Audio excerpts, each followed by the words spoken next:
মৃত ব্যক্তিদের নিয়ে নানা রকম মিথ প্রচলিত রয়েছে।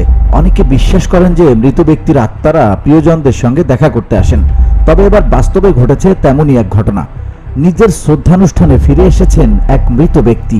রোববার ভারতের সংবাদ মাধ্যম হিন্দুস্তান টাইমসের এক প্রতিবেদনে এ তথ্য জানানো হয়েছে। প্রতিবেদনে বলা হয়েছে, সম্প্রতি ভারতের গুজরাটের মেহসানা এলাকায় এক ব্যক্তির শ্রদ্ধানুষ্ঠানের আয়োজন করা হয়েছে। এ সময় সেখানে হাজির হয়েছেন সেই মৃত ব্যক্তি। আত্মারূপে নয়, সশরীরে তিনি জীবিত অবস্থায় ফিরে এসেছেন। এতে হকচকিয়ে গেছেন পরিবারের সদস্যরা। বিভিন্ন সংবাদ মাধ্যমের প্রতিবেদনে বলা হয়েছে, ফিরে আসা ওই ব্যক্তির নাম ব্রিজেশ সুথার। তিনি গুজরাটের নারোদা এলাকার বাসিন্দা। পরিবারের দাবি, গত 27 অক্টোবর থেকে তিনি নিখোঁজ ছিলেন। পরে পরিবারের সদস্যরা বিভিন্ন জায়গায় তাকে খোঁজ করেও সন্ধান পাননি।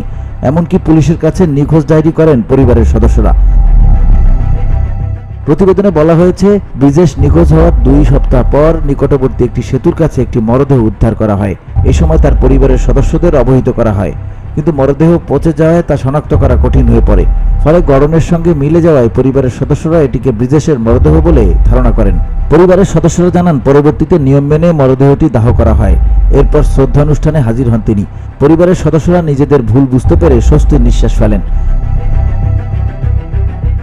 পরিবার জানিয়েছে, ব্রিজেশ বেশ কিছুদিন ধরে আর্থিক অনটনের কারণে হতাশায় ভুগছিলেন।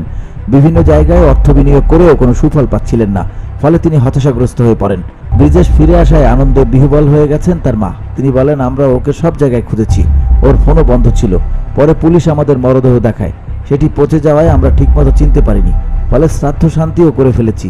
আর্থিক অনটনের কারণে তিনি দীর্ঘদিন অবসাদে ভুগছিলেন, সে কারণে হয়তো তিনি বাড়ি ছেড়ে গিয়েছেন। VOD Bangla news desk.